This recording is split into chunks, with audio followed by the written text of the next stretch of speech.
La investigación de un acontecimiento delictuoso no solo se basa en la autopsia del cadáver.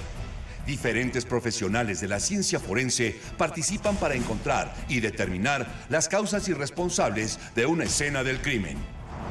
¿Cómo se lleva a cabo una averiguación criminal? ¿Qué tan importante es la ciencia forense en el sistema penal mexicano? Y para hablar de las ciencias forenses y su aplicación en nuestro sistema legal, hoy nos acompañan la doctora Zoraida García, doctora en Derecho. Ella es coordinadora de la licenciatura en Ciencias Forenses de la Facultad de Medicina de la UNAM, consejera en la Comisión Nacional de Arbitraje Médico, fiscal y agente del Ministerio Público en la Procuraduría General de la República. También está con nosotros el maestro Nicolás Martínez. Él es psiquiatra forense, investigador de ciencias médicas y profesor de la licenciatura de Ciencias Forenses en la Facultad de Medicina de la UNAM. Acompáñenos para que luego juzgue usted. Generalmente cuando hablamos de ciencias forenses lo asociamos con Servicio Médico Forense, ahora llamados Institutos de Ciencia Forense, y todos pensamos que se trata nada más del lugar donde se llevan los cadáveres para que se les practiquen autopsias. Pero yo tengo entendido que las ciencias forenses son más amplias, ¿no, doctora? Así es la aplicación de cualquier ámbito del conocimiento científico o técnico en auxilio de la ciencia para la resolución de casos que tienen relevancia jurídica o judicial.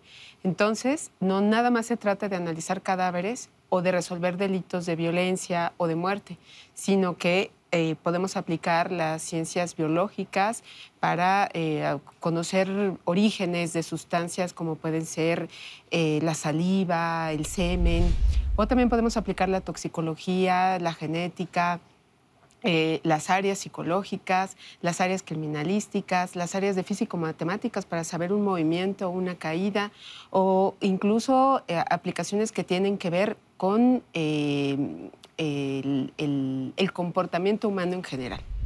Por eso está aquí el doctor que es psiquiatra forense. Psiquiatra forense, sí. Y de hecho, justo como bien decía la doctora, el hecho de que las ciencias forenses no nada más se limitan a levantar un cadáver o inclusive a hacer una autopsia, implica, en el caso de mi área, el realizar peritajes, el hacer investigación, que inclusive se requiere muchísimo más en el país. Por eso, desde la licenciatura hemos pugnado por algo que se llama salud mental forense, que es interacción entre psicología, psiquiatría, las ciencias forenses, para hacer investigación y dar respuesta a muchas de las incógnitas que tenemos para disminuir delincuencia y violencia. Evidentemente, estos estudios psiquiátricos y psicológicos no se practican en un cadáver, pero sí en una escena del crimen, por ejemplo. O a los presuntos responsables del crimen, ¿no? Sí, en el ámbito penal, en realidad sería la presunción de una inimputabilidad que tendría que analizarse por medio de un dictamen psiquiátrico forense. Y en el aspecto de un cadáver, lo que corresponde sería una autopsia psicológica, que es ver los puntos en donde falleció y determinar si fue un homicidio o un suicidio. Ahí es donde interactuamos científicos forenses, psicólogos forenses, psiquiatras forenses, fotógrafos forenses. Sería interesante también agregar que el análisis de la psicología o de la psiquiatría forense no solo es en el ámbito penal, sino también en el ámbito civil o en el ámbito laboral. Por ejemplo, para decidir la custodia de los menores. Si el padre tiene la capacidad para poderlo ejercer, o si alguien tiene capacidad para poder suscribir un contrato. O la madre también, ¿no? La madre, padre o madre, pero también para suscribir un contrato, o si alguien es capaz de seguir ejerciendo su profesión. Entonces hay varias cuestiones en otros ámbitos del derecho que también tienen que ver con analizar la conducta. En el ámbito penal yo agregaría también el análisis de las víctimas. ¿Qué tanta afectación tuvieron con motivo de una cuestión de violencia? Eso también es importante, claro, y es relevante para el tratamiento de la víctima, para la prevención e incluso pues, para tomar una decisión judicial. Nos hemos familiarizado un poco con las cuestiones forenses a través de series de televisión. Sí. Series de televisión estadounidenses. Y pareciera que esto es algo novedoso y que no se practica en México. Pero yo quisiera rendir un muy pequeño homenaje, tributo al doctor Quirós Cuarón. Totalmente de acuerdo. Completamente. El doctor Quirós Cuarón, médico, precursor, abogado, psiquiatra, ¿verdad? Y que hizo grandes investigaciones, por ejemplo, Él es quien encuentra a Mercader del Río, el asesino de Trotsky. El asesino de Trotsky hizo su perfil criminal. Desde mi punto de vista, el doctor Quirós Cuarón fue un criminólogo completísimo y un criminalista también. Le encargaron otros asuntos, como tratar de determinar si algunos restos que se habían encontrado en Guerrero eran o no de Cuauhtémoc. Los Escatiopan. O también determinar la autenticidad de ciertos billetes que se estuvieron falsificando en aquella época. Entonces, las aplicaciones que él encontró del ámbito criminalístico y criminológico en la resolución de los delitos fue muy importante. De hecho, él propuso en la Facultad de Derecho que se creara un plan de posgrado en criminología. Y se intentó hacer, pero pues ya no tuvo continuidad, después él murió. Y muchos años después, en la UNAM, se tuvo la iniciativa de crear la licenciatura en Ciencia Forense en la Facultad de Medicina, con participación de la Facultad de Derecho. Ahí trabajan juntos las dos facultades. Trabajamos juntos, junto con otras facultades también, como Psicología, la Facultad de Ciencias, Química, el Instituto de Investigaciones Antropológicas, Odontología, que todas tienen algo que aportar desde el ámbito de sus conocimientos para hacer algo más completo y complejo, que es la ciencia forense. Y la psiquiatría forense. ¿Qué aportaciones podríamos encontrar con ella? Pues de hecho, retomando un poco lo que citaban del doctor Quirós Cuarón, cuando él empieza a hacer ese tipo de análisis, la criminología se basaba mucho en peligrosidad, por ejemplo, y en ver en algunos estándares de si había alguna psicopatología o había algunos indicadores, eso se considera un sujeto peligroso. Actualmente, el concepto de peligrosidad ya está desechado desde el derecho penal y también desde la psiquiatría forense, y estamos hablando de que ya se está luchando por combatir el estigma que tienen los pacientes con trastornos mentales, dado que no son peligrosos.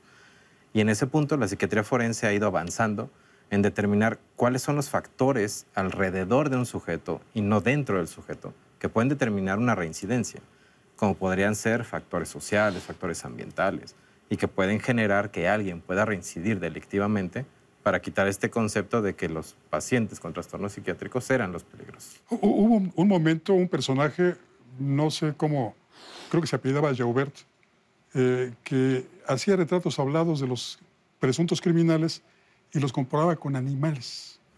Y entonces hablaba de esos presuntos criminales dándole las características zoológicas de la figura que tenía al lado. Eso es totalmente acientífico, ¿eh? De hecho, eso no es científico completamente. Eso es empírico y no tiene una sola base.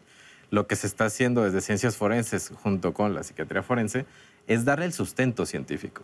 Si estamos hablando en una valoración de una pericial psiquiátrica, se tiene que hacer desde alguien que tiene el entrenamiento en psiquiatría, desde la psiquiatría forense, que es un subentrenamiento, y además de una aplicación de instrumentos. Y lo que estamos también haciendo es para poder formular inclusive porcentajes o cifras de poder predecir algunas conductas. Hubo una tradición del siglo XIX de analizar al delincuente a partir de su fisonomía, ¿no? Esas son las teorías lombrosianas, positivistas, que de pronto renacen.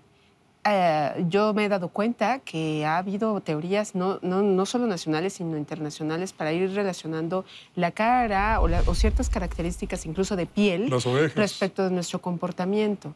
Y eso es algo que no solo se analiza desde el punto de vista de la psiquiatría, sino también de la antropología biológica y la antropología física.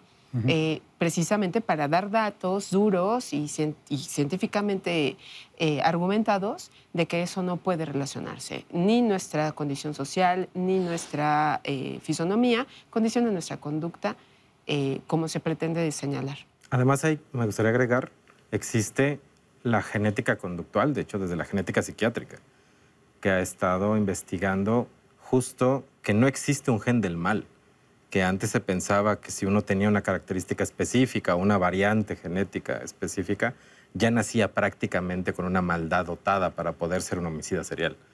Hoy sabemos que la parte genética tiene que ver mucho con el ambiente y no hay un determinismo en específico. Y eso es lo que está haciendo la genética psiquiátrica. Cambiando abruptamente de tema, esta ola de violencia que lamentablemente padecemos ha provocado que muchos de los servicios médicos forenses o institutos forenses en las entidades de la República se vean saturados y rebasados en mucho. ¿Ustedes tenían alguna propuesta para que esto pues ya fuese distinto, que sí tuvieran la capacidad los institutos forenses? Yo creo que eso tiene que ver con políticas públicas. A los servicios forenses hay que voltearlos a ver para darles no solo herramientas materiales, espacios, sino también profesionalización, educación continua y hacer que converjan las distintas áreas de especialidad. No dejarle toda la carga al médico forense o al patólogo forense, sino que también intervengan criminalistas y se puedan ir resolviendo los asuntos de manera dinámica. Ahora hay muchos cuerpos de personas desaparecidas o no identificadas y eso también se está volviendo un problema. ¿Qué hacen los servicios forenses con las personas que no se identifican? Pues hay que mandarlas a la fosa común. Entonces, el tema de clasificar cuerpos en fosas comunes es algo que está protocolizado ya por organismos internacionales como es la Cruz Roja. Y entonces eso también tiene que mirar nuestro gobierno para tomar políticas públicas de auxilio para que la gente quede muy bien identificada y cuando ya se tengan más datos para poder relacionarlos con su familia, se pueda hacer aunque hayan pasado varios años. ¿Está produciéndose expertos, peritos en estos campos en los institutos de educación superior, particularmente en la UNAM? Sí, de hecho el perfil que tiene el científico forense va a cubrir completamente las necesidades que tiene el nuevo sistema penal acusatorio.